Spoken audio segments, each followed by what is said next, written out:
Strategic colour within a photograph has been a popular technique with Photoshop users for quite some time. My wife attributed this technique to a eureka moment for her on the concept of layers. But we can hardly claim the technique is still new and exciting. It's been around for quite a while, but that doesn't mean we abandon the idea altogether, but it's harder now to stand out from the crowd.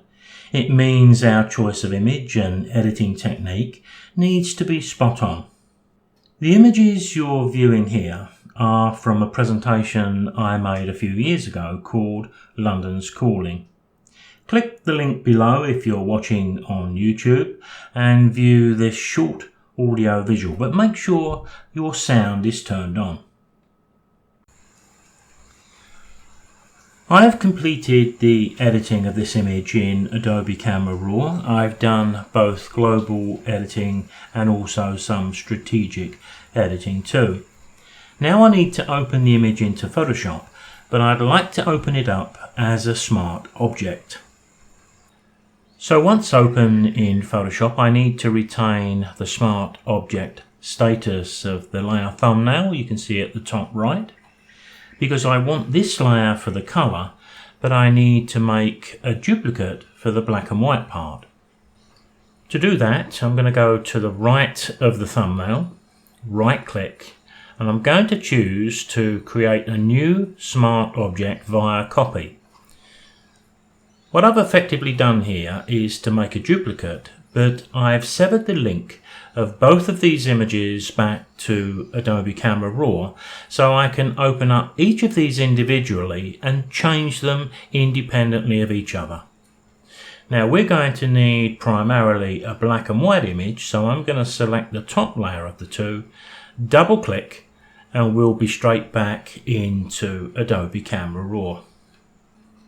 So we need to convert this to black and white. I'm going to go down to my saturation and remove it all.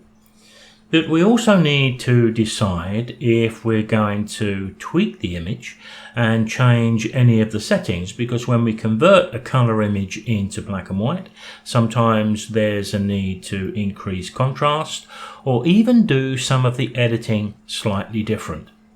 No different in the way we do it with global editing and then strategic editing, but nevertheless we're all going to choose something slightly different. We need as much impact here as we possibly can get. Once I've done that, I'm going to open this back up into Photoshop. So as we look at the layers on the right hand side, we've got two independent layers, one black and white and one color, both of which we could double click and open up into Adobe Camera Raw as many times as we wish and make changes to the edits without losing any quality.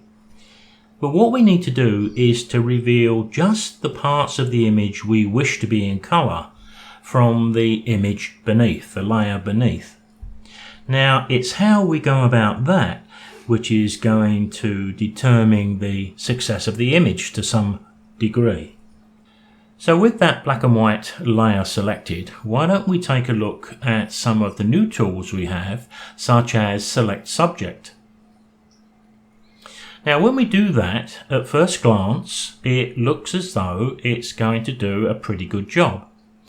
But when we look a little more carefully, sometimes we can see areas that it hasn't picked up, and here we're losing all the front of the bus. And I was thinking of just revealing the color in the red at the top, along here including the destination board and also the advert, and the red down the bottom. So to select that, it's going to take us a little while.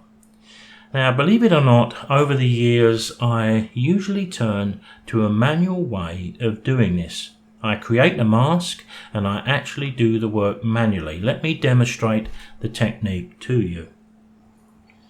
So I'm going to hit Ctrl D to remove that selection, go down to my layer mask icon at the bottom of the layers palette and click to create it alongside the black and white layer. We need to paint onto this layer, and wherever we paint black, we'll be able to see the color showing through. So we need to pick up black as our foreground colour over on the left hand side. I'm going to work with a pretty standard soft edge brush. I'm going to have the opacity and the flow set to 100%. Let's start with that triangle section down at the bottom of the bus. First thing to do is to zoom in as much as you can. I'm going to get that fairly large. Now I'm going to adjust my brush using the square bracket keys on the keyboard to the right of the letter P. And I'm going to click. Then I'm going to hold my shift key and I'm going to click a short distance away around the edge here. Now on long straight edges, as you can see, I can go down pretty easy. Here I've got a curve. So I'm going to take shorter steps and you can see I'm keeping my painting just inside the edge. I'm going to go right the way down. Let me do just this panel to demonstrate this first, the technique which I'm suggesting here. So you can see I'm still holding the shift key. I'm making longer steps on the straight edge and shorter steps on the curves. And when you want to move around the image, all you need to do is to touch the space bar and then you can click and drag, as you can see here. So I've got the outer edge of that section nicely done. So now I've got to flood all of the inside with black to reveal the colour within. Now we can do that in a very quick shortcut way, and I would wait until I've done all of the other sections and I would do this in one go. But for speed, and because this is a video and I don't want to bore you to death, I'm going to go to my mask over on the right hand side, hold the Alt key and click. Now you're not seeing the entire shape that I've created here, so I'll just hit Ctrl 0 so you can see the part that we've actually selected. Maybe I've gone down a bit too low, so let me bring it up a little more, bring it into the middle so you can see what I'm about to do. I'm going to select my magic wand from the toolbox and I'm going to click inside. Now it's tempting to just flood that with colour, but if we look a little bit more carefully at the edge, we can see if we do that, I'm going to be leaving a little slither here of white. So we can change selections in 101 different ways. Here's one that's quite useful. We've got a selection made, so we go to our select menu, we go to modify, and what I want to do here is expand it. I only need to expand it a few pixels. And now you can see the line is nicely within the black. So now all I've got to do is to flood that selection with colour. Black is my foreground colour. We know Alt backspace is a nice easy keyboard shortcut to do this. Ctrl D removes the selection. I'll hit Ctrl 0 so you can see the entire image, but when I hit the little eyes on the right hand side, you can see exactly what we've done. Let me zoom in and you can see that it's a pretty good selection. Now if you're sharp-eyed, I've got a little bit here that looks like it's been missed. Well, that's the beauty of masks, because I can go back to my brush and if I've got areas that I've missed, I can repair them.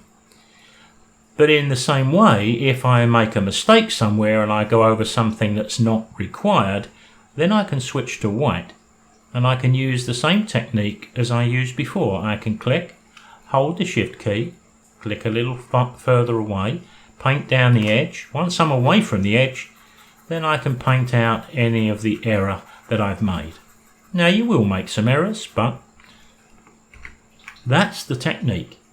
And of course it looks as though you've got a lot of work to do, but we've got huge parts of the bus which are going to be pretty easy to select. So let me do just a little more to demonstrate the technique. We click, we hold the shift key, and on curves we make short steps. On straight edges we make much longer steps. when we run out of image to work on, I'm touching my thumb to the spacebar. The hand appears, I can click and drag, release my thumb, and I can move on to here, here, and here. And before I know where I am, and here's an interesting part. We need to go right the way around this area, but you will notice when I go across the black, black is black, so we don't even have to worry about this. All we need to do is to go around the edges, and then we can fill in the center in the way I described earlier. Make a selection, expand it just a few pixels, and then use Alt Backspace to flood it in. Now I'm going to continue and finish off the masking that I want to do with this bus, and we can take a look. So there you can see what I've decided to reveal in color, and if I hold the Alt key and click the mask, you can see exactly what it looks like. To bring it back, we just turn on the little eyes, and if you have a need, you can hold the Shift key and you can click to temporarily turn off the mask. Click the mask again to bring it back into play. Are you going to be able to do quality work in a short time? Maybe, if the section you want in colour in your image is quite easy to select, and sometimes they are. In this scenario, no. You're going to have to put in 20-25 minutes of work, but unless you're prepared to put in the effort for this technique, then perhaps it's not one for you.